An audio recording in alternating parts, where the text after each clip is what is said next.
예, 안녕하세요. 이란과의 12일 전쟁. 이란이 맥없이 항복을 하면서 세계 질서가 완전히 바뀌기 시작했습니다.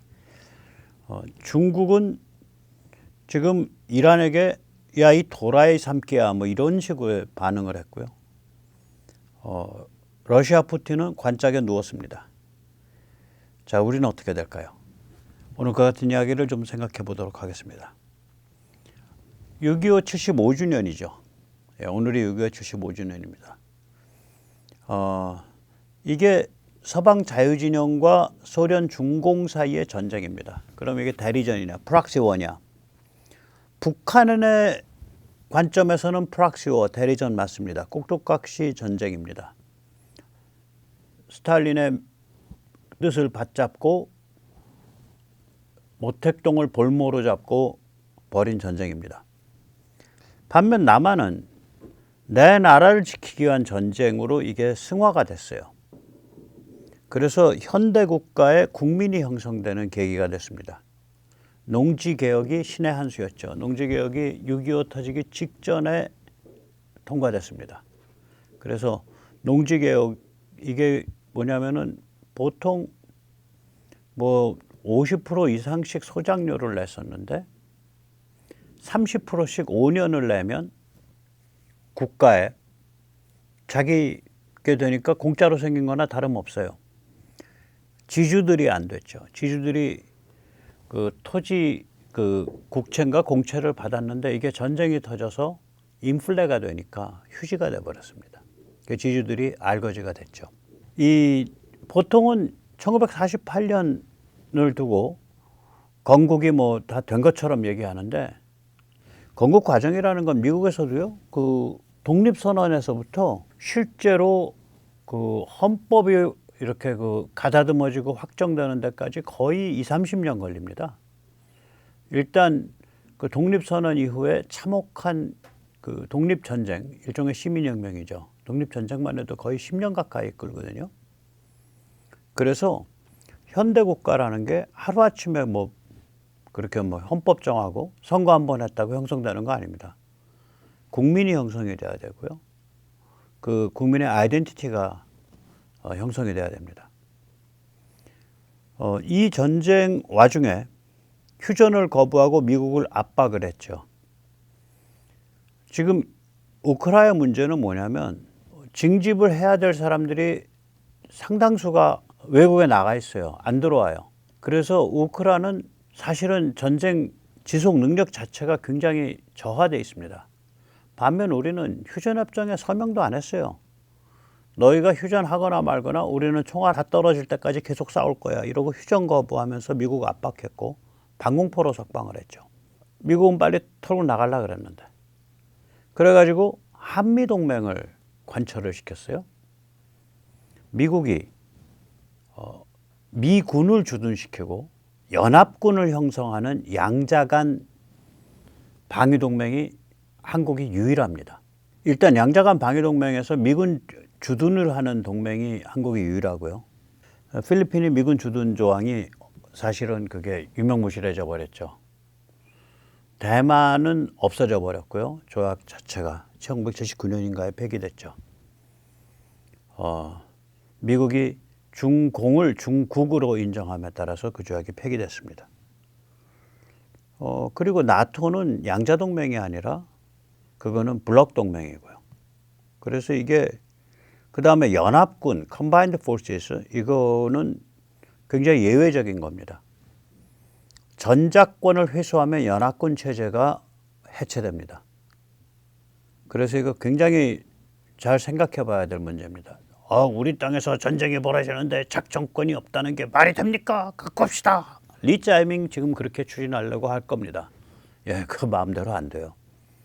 전작권을 회수를 하면 그게 미국이 넋 빠졌을 때 미국 쪽에서 나오기 시작한 얘기인데 그래가지고 불씨가 된 거죠. 전작권을 회수하면 미국이 여기 있을 이유가 없죠.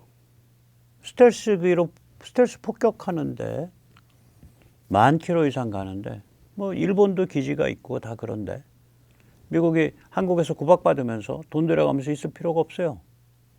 그래서 이 전자권을 회수한다. 그러면 이거는 한미 연합군이 해체되는 겁니다. 미군이 한국 장성 말 들을 수가 없잖아. 그래서 중국이 민주화될 때까지는 전자권 회수하면 안 됩니다. 하여간에 어쨌거나 이 Combined Forces 연합군 체제인 것은 한국이 유일합니다. 양자간. 그래서 이 과정을 통해서 6.25를 통해서 우리의 정체성이 형성됐습니다. 반공, 반중, 반전체주의. 이 국가 정체성, 국민 정체성이 됐고요. 이게 말하자면 1916년까지는 얼레벌레 이게 유지가 돼요. 무려 그러니까 53년부터 계산을 해보면 한 60년 이상 유지가 된 거예요. 그러다가 이제 한 10년 전부터 박근혜 대통령 탄핵 때부터 이게 이제 굉장히 이제 힘들게 된 거죠. 요새 뭐 6.25 이런 얘기하면 사람들 반응, 젊은 애들 반응이 뭐 라떼는 말고 있네 뭐 이럴 거. 요새 2030이 좀 일본 정신 차렸다고 하니까 좀 낫겠죠. 그 한국이라는 공간은요. 세계 질서 및 글로벌 군사 지정학에 대한 대응이 번영하느냐 혹은 쇠락하느냐를 결정짓는 그런 공간입니다. 이건 2000년 전부터 그래요. 그때 이제 글로벌 군사 지정학은 중국과의 관계, 어떻게 저항하고 혹은 대륙과의 관계, 어떻게 저항하고 어디서 타협할 것인가. 저항과 타협. 그러니까 저항을 통해서 니들은 여기를 직접 통치할 수 없어. 우리의 아이덴티티, 우리의 문화, 우리의 언어, 우리의 문자, 우리의 종교, 우리의 풍습, 우리의 라이프 스타일 전체 세트를 우리 그냥 유지할 거야. 자, 타협하자. 이렇게 되는 거거든요. 이 게임이거든요. 번영하냐, 쇠락하냐. 글로벌 군사 지정학에 대한 그 흐름을 정확하게 읽어야, 정확하게 읽고 정확하게 대응해야 하는 그런 공간입니다. 그래서 걱정이 많이 되는 거죠. 지금 리짜이밍 더블당에 대해서. 6.25 75주년을 맞이해서 나토 정상회의가 열립니다. 한국, 일본, 호주가 불참입니다. 일본은 간다 그랬다가 바로 직전에 한 6월 22일경에 불참을 통보를 했어요. 리짜이밍이 사고 저지르니까 따라간 거예요. 또 그러니까 호주도 불참한다 그랬어요. 리짜이밍이 주동자입니다. 아마 좀 찍혔을 거예요. 매를 좀 법니다. 네. 네가 주동해서 판다 깨는구나. 너 그런 놈이냐? 뭐 이런 이제 그 평가를 받겠죠. 뭐 일단은 주요 의제가 근데 유럽 방위비 지출 이번에 GDP 5% 가냐 마냐. 이게 나토 국방장관 회의에선 결정이 돼 있기 때문에 이미 나토 정상회의에서도 결정될 거라고 봅니다. 이 중에서 이제 3.6% 정도가 실제 국방비고요. 1.4%는 그동안 워낙 많이 망가져 있어서 인프라 만드는 특별한 그런 그 코스트입니다. 또 트럼프 스타일로 보면 폼나는 자리가 아니라 실제적 기브 앤 테이크 이걸 이제 트랜잭셔널 그러니까 거래 스타일이다 이렇게 얘기를 하는데 기브 앤 테이크가 중요하기 때문에 뭐 사실 안 가더라도 우리가 기브 앤 테이크를 확실히 할 수만 있다면 뭐 그럭저럭 괜찮은데 리짜이밍 더블당 정권이 그거 기브 앤 테이크도 제대로 못할 것 같은데 거기에 이제 선두주자로 나토 정상회의 보이콧 흐름을 물꼬를 텄기 때문에 좀 많이 찍히겠죠. 사실은 이제 중국 포위 압박에 있어서 유럽 국가 역할은 이제 그 챕터가 지나갔습니다. 유럽 국가에서 동아시아에서 사고가 터지면 서태평양에서 사고 터지면 유럽이 후방을 맡게 뭐 원격 보조를 할게. 이 의지는 이미 충분히 표방됐기 때문에 지금 2025년에서는 이게 조금 빛이 발해가고 있죠. 그래서 뭐 전체적으로 보면 정상회의 안 가도 좋은데 트럼프와 아주 슬기롭게 주거니 받거니 기브 앤 테이크를 할 수도 없는 리짜이밍 정권이 결과적으로는 한국, 일본, 호주가 전부 안 가는 것을 물꼬를 튼 셈이 돼서 이거는 굉장히 안 좋죠. 뭐 저한테 안 좋을 건 없고 리짜이명한테 안 좋을 겁니다. 그 다음에 이제 새로운 세계 질서가 이제 아까 말씀드린 그건데요. 이 12일 전쟁, 이걸 이제 12 days war라고 말할 수 있죠. 이게 트럼프가 붙인 이름입니다. 이 전쟁의 특징은 뭐냐면은 이스라엘이 미리 정지 작전을 했어요. 그래서 이란 공군력을 완전히 박살을 냈고 이란 방공망을 다 박살을 냈습니다. 그 상태에서 미국이 11,120km인가 뭐 날아가지고 미주리 화이트만 공군 기지에서부터 이란까지 11,000km 이상을 나는데 이게 위성, 공중, 그 다음에 해군, 그러니까 해상, 그 다음에 해저, 수중 이렇게 다영역이 연결된 거고요. 이걸 다영역이라 그럽니다.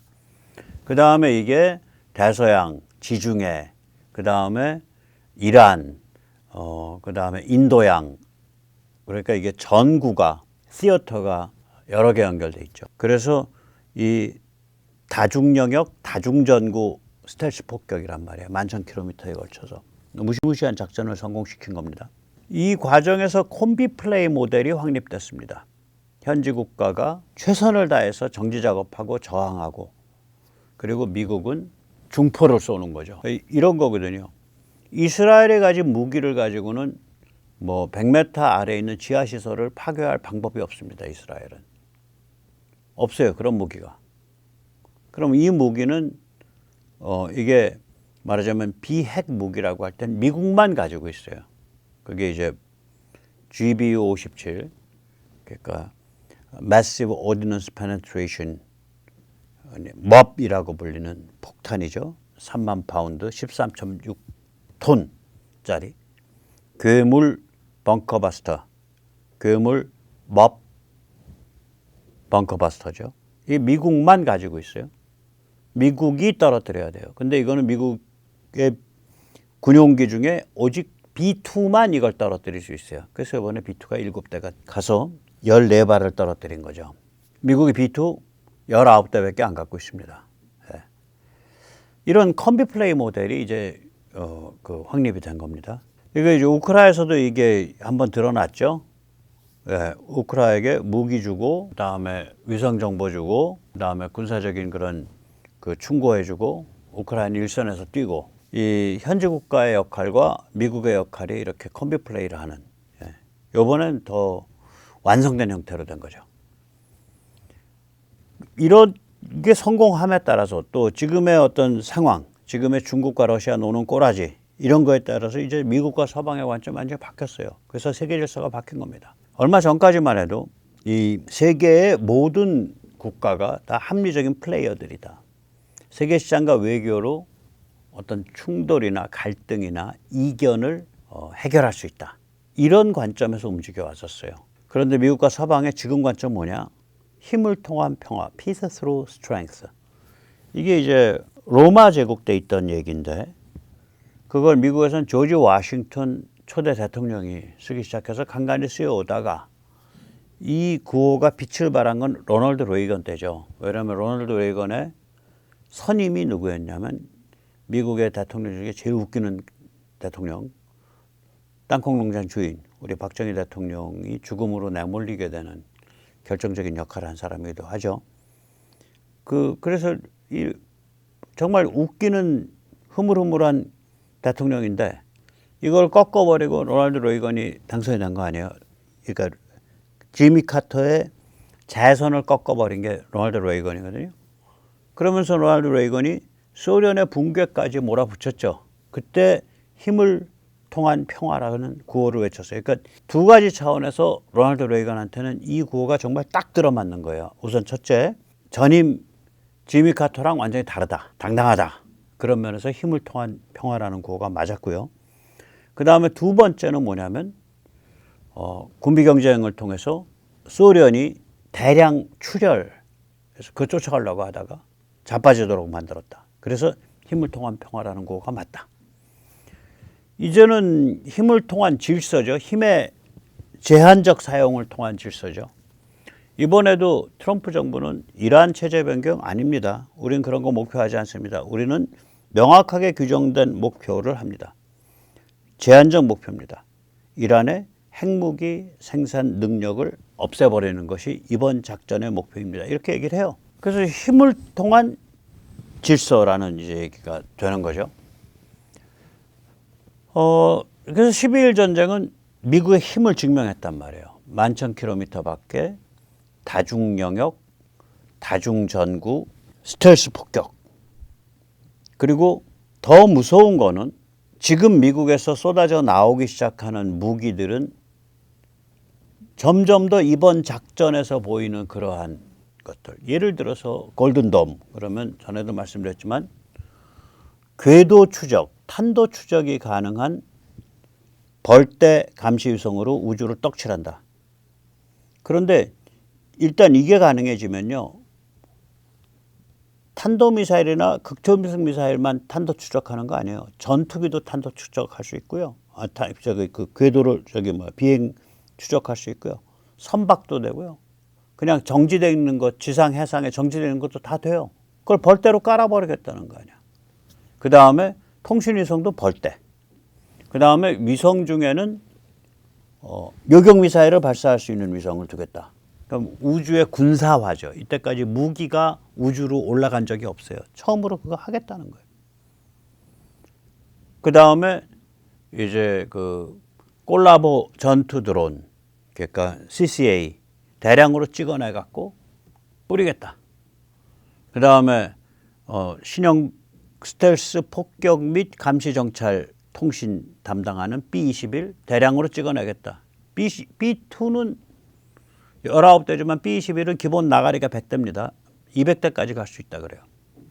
그 다음에 차세대 공군기 F-47, 차세대 그 전략 핵 잠수함 콜럼비아, 그 다음에 차세대 대륙간 탄도미사일 센티넬, 그 다음에 전체 지구 전체를 촘촘히 엮인 네트워크에 올라타 있는 AI를 통해서 전쟁을 관리하겠다. 보안을 관리하겠다. 안보를 관리하겠다. 네트워크 기반 AI. 전부 이 방향으로 가고 있는 거예요. 이번 전쟁에서, 이번 12일 전쟁에서 이만큼 보여준 거예요. 근데 이제 그 무기들이 오면서 점점 더 그렇게 돼요. 그럼 얼마나 무섭겠냐고, 상대방 입장에선. 그러니까 지금 미국이 이렇게 가고 있는 그 미래가 어떤 미래가 된다는 것을 이번 작전이 맛보기로 보여준 겁니다. 그 다음에 미국 대통령이 이번에 미국이 일종의 전쟁 행위를 한 거잖아. 미국은 의회 비준 없이 합니다. 단기 전쟁은 대통령이 그냥 저지를 수 있어요. 그 다음에 그것이 장기화되지 못해요. 의회가 이제 스탑을 하면 일정 기간 후에 스탑이 됩니다. 그래서 이런 것들이 이번에 보여진 거예요. 전체가 다 증명이 되고. 정말 살벌한 거죠.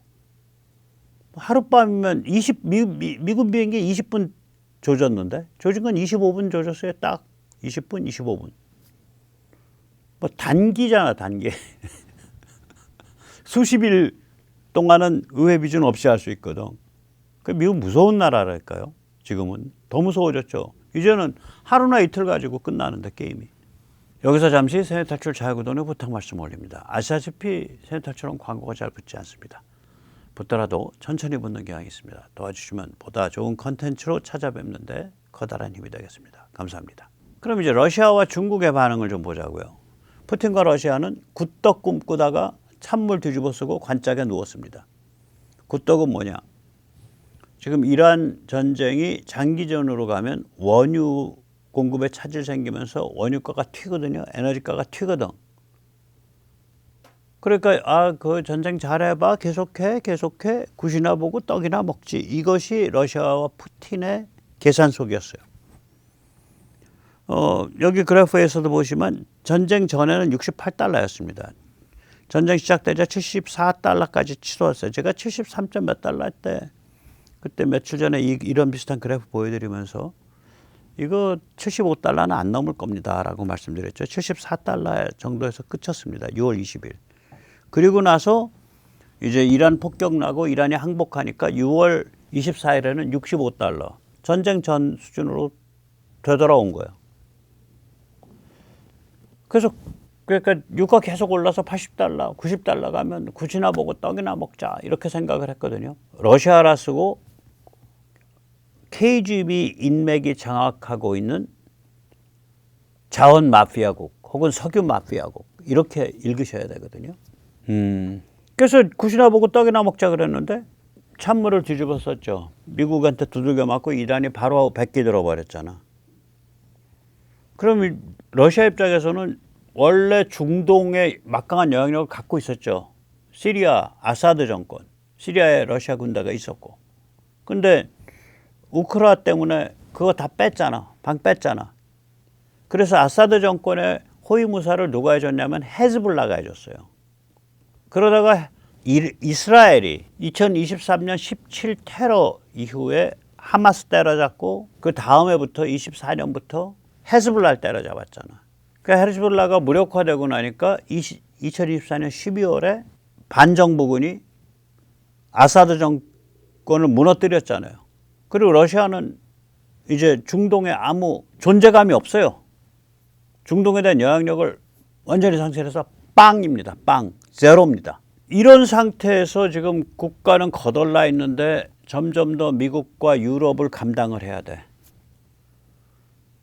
불가능하죠. 미션 임파서블입니다. 그러면 선수 교체 있어야죠. 그리고 노선 변경이 있어야죠. 그래서 아마 저는 푸틴이 관짝에 좀 들어간 것 같다. 그렇게 생각을 합니다.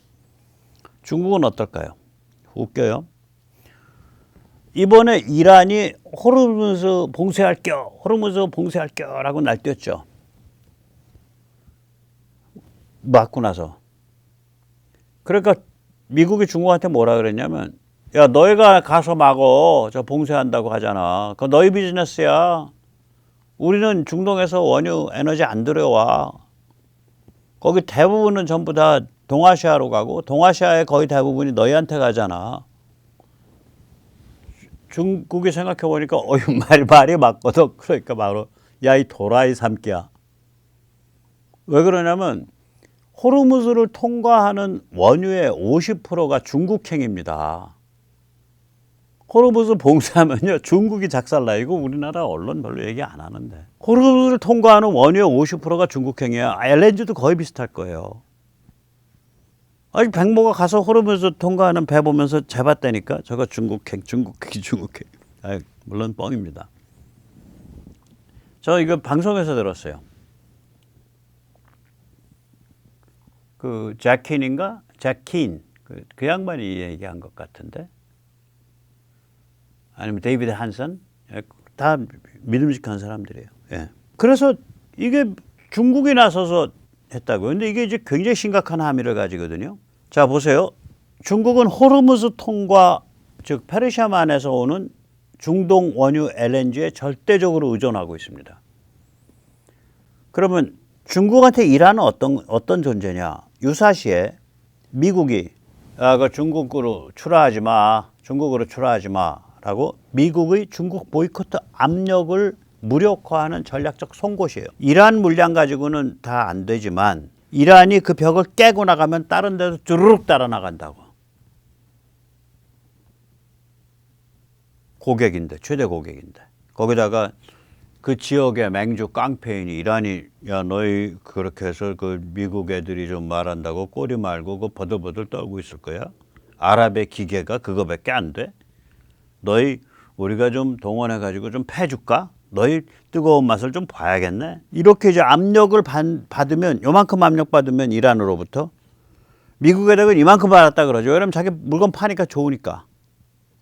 그 이란이 송곳으로 빵 뚫으면 거기 따라서 뭐 카타르 뭐 촤르륵 따라 들어간다고 사우디까지. 사우디 피도 눈물도 없었잖아요. 그 우크라이나 전쟁 때 바이든이 사우디한테 야 그 증산 좀 해가지고 유가 떨어뜨려서 러시아 목 좀 조르자 그러니까 아저씨 난 모르고요. 러시아는 우리 오펙 플러스 멤버 아니에요. 우리 같이 장사하는 사이야. 왜 아저씨 왜 그래? 감산해버렸잖아 사우디 그때. 바이든이 그걸 물로 본 거지. 또 진짜 약간 그러면서 무리고. 하지만 앞으로 미국 정부는 트럼프는 당연하고 야 너희 중국행 그 출하하지 마. 그러면 배가 물건을 못 싣는 거예요, 와도. 이게 뭐를 의미하냐? 중국의 목숨줄이 미국 손안에 있다는 걸 의미합니다. 뭐 말라카협에서 차단하고 이럴 필요도 없어. 말라카협에서 차단하는 건 어디 무슨 아프리카에서 오는 것만 차단하면 돼. 스웨즈에서 차단하고 러시아에서 오는 건. 그럼 러시아는 이제 송유관으로 와야 돼. 송유관은 길게 노출되어 있으니까 까면 언제든지 까죠. 이게 어느 정도로 심각한 일이냐를 우리가 상상해 보면은요, 미국이 어땠나를 보면 알아요. 미국은 1970년 전에는 이 석유를 자급자족하고 오히려 수출도 좀 했습니다. 그러다가 그 베트남전이 이제 그 패망의 그 망조가 된 게 이제 그 확실히 68년도에 그 구정 공세, 테트 공세 때는 망조가 확실해졌는데, 미국은 그거랑 뭐 싱크가 되어 있는지 어땠는지 그 무렵 60년대 말 70년부터 석유 수입국이 돼요. 근데 그 대부분의 석유가 다 중동에서 오는 거야. 그런데 2000년에 9.11이 터졌잖아.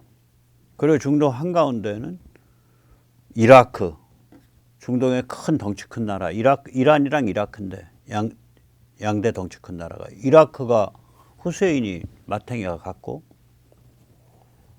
이란이 뭐 78년부터 마탱이가 가 있고, 아프간이 마탱이가 가 있고, 야 이거 이러다가 우리 석유 다 날라가, 칼 뽑고서 날뛴 거 아니에요. 그게 네오콘 아닙니까? 그래서 공식적으로는 한 3조 달러 썼어요. 20년 동안 이 이라크와 아프간 전쟁에. 그런데 비공식적으로 한 6, 7조까지 계산하거든요, 이거. 저 그래서 말씀드릴 때 어떨 때는 3조, 어떨 때는 6조, 그런 둘 다 맞아요. 이 네오콘이라 그러면 세계 경찰 역할을 위해 과감하게 개입한다. 네오콘 사상가들이 아버지 부시 때부터 이제 활발해진 건데요. 네오콘 사상가들이 표방하는 얘기, 아니 아들 부시죠. 죄송합니다. 표방하는 얘기는 그거예요. 미국이 공화국으로서의 정체성과 아이덴티티를 유지하려면 세계 경찰로서의 상시 전쟁 상태에 있어야 된다라고 얘기를 해요. 세계 경찰로서의 상시 전쟁 상태. 그래야 미국이 미국답게 유지될 수 있다. 이런 거를 그냥 뻐젓하게 글로 써놓는 사람들이야, 이 사람들은. 네오콘은. 네오콘이라고 쓰고 실제 그 본질은 뭐냐면 원유 강박증이에요. 중동 원유 강박증이야. 우리가 중동을 상실하면 네오콘 해갖고 개입한다 뭐 어디 있냐고. 결국 다 중동이랑 관계된다잖아. 아랍과 관계된다 아니야. 리비아 가다피 거꾸로 때린 것도 그때 리비아가 그래도 그 아들 때문에, 아버지는 형편없는 학살자 도살자지만 정치범 수용소에 기관총 걸어놓고 죄수를 한 1,몇백 명을 학살한 적도 있어요. 대한민국 불교 조계종은 그런 학살범한테 불교 인권상을 준 적이 있습니다. 2012년인가? 유영철 연쇄살인범한테 인권상 주세요, 조계종 저기 스님들. 왜 너무 덜 죽여서 못 주나? 많이 죽이면 줘? 히틀러한테 주셔. 아무튼 에비 가다피는 그렇게 개판이었지만 아들은 영국서 공부했고요. 개혁파였어요. 개혁으로 옮겨가고 있는데 느닷없이 때려버린 거예요. 그때도 B2 갔습니다. B2로 때렸어요. 가다피 거꾸로 때릴 때. 그 네오콘의 움직임이라는 건 전부 다 이렇게 그 중동, 아랍, 범아랍에 국한돼 있어요, 실은. 그럼 이건 다 뭐냐? 원유 강박증이에요. 중동 원유 못 구하면 망하는데 라는 원유 강박증입니다. 다시 말해서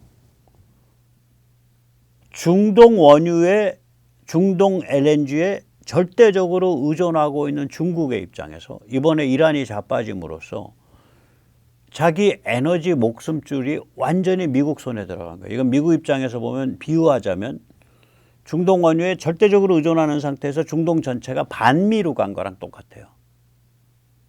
그렇게 가면 안 된다라고 해서 그 천문학적 돈 쏟아붓고 20년 동안 전쟁한 거예요, 미국이. 근데 중국은 그것도 못해. 앞으로 중국 저 함부로 못 날뜁니다. 제가 보기에는 꼬리 많이 말아야 될 거예요. 자, 이건 뭐 남의 얘기고, 교착 상태에 있죠, 우리는. 우리 얘기해보면. 반미친 중 리짜이밍과 더블당은 대한민국을 공중 납치했어. 대한민국이란 비행기, 날아가고 있는 비행기를. 근데 이 비행기를 몰고 어디를 가야 될지, 어디 가면은 체포 안 당하고 노후를 살 수 있어. 그게 안 보이는 거예요. 베이징이 닫았네, 공항을. 베이징으로 못 가요, 지금 상태가. 황당한 상태가 돼 있다고요. 그러니까 이제 자기 이제 그 성질머리 못 이겨서 미국과 서방을 향해서는 개기면서 자기 무덤을 파고, 안으로는 뭐 검찰을 없앤다, 뭘 없앤다, 뭘 없앤다, 대한민국 시스템을 망가뜨리려 혈안이 돼 있죠. 안에서 저항을 뭐 결국 생기는데, 그 전에 먼저 외부적 재앙이 한 2개 정도가 꿈틀거리고 있어요. 첫 번째 외부적 저항은 뭐냐면, 중국이 저렇게 꼬리를 말게 되면요, 북한 입장에서는 중국을 의심해요. 쟤들이 미국이 북한을 접수하는 걸 오케이 하지 않을까? 오케이 했다는데? 야, 내일 오케이 한대? 아니야, 전주에 오케이 했대. 이 상태가 돼, 북한이 중국을 볼 땐. 또 중국이 북한을 볼 때는 우리가 쟤들을 미국한테 넘겨주는 것을 오케이 했다는 것을 오케이 할 거라고 의심한 나머지 쟤들이 먼저 미국을 접촉해가지고 황당한 짓 할 것 같은데? 황당한 짓 했다는데? 황당한 짓 한다는데? 곧 이렇게 상호 의심이 계속 증폭돼 나가는 과정이에요, 지금. 그럼 결국에 가서는 제가 거듭 말하지만 북한이라는 황당한 체제는 황당하게 끝날 수도 있어요. 이미 이 땅엔 선례가 있다고. 고종, 이시조선의 최후가 평양 집단의 미래가 될 수 있어요. 제가 꿈 같은 얘기지만. 두 번째, 외부적 재앙 2. 미국이 극도로 세련된, 미국이 개입했다는 흔적도 별로 안 남는 리짜이밍 더블당 망가뜨리기 정책을 쓸 수 있다고요. 제대로 안 되겠어. 제대로 안 되겠어. 이 외부적 재앙 2개가 제 눈에는, 그 2개 전혀 다른 성격의 재앙이 부글부글하고 있는 게 제 눈에는 보입니다. 그런데 우리는 어떠냐 이거죠. 우리의 관점, 우리의 사상, 우리의 언어, 우리의 조직, 그 전보다 많이 늘었지만 뭐 쟤들에 비하면 미미하죠. 거기다 국힘이 힘을 못 쓰고 있잖아. 자기의 아이덴티티, 자기의 행태, 자기의 전략, 자기의 방식, 이걸 국힘이 아직 제대로 갖추고 있지를 못하잖아요. 또 갖출 수 있을까라는 데도 퀘스천 마크가 있고. 그래서 이게 양쪽 다 판을 정리할 힘이 없는 거예요. 리짜이밍 더블당도 그렇고 우리도 그렇고 교착 상태죠. 이게 언제까지 갈까, 또 어떻게 끝나게 될까. 예, 저도 좀 고민이 많습니다. 예, 오늘 여기까지 모시겠습니다. 감사합니다.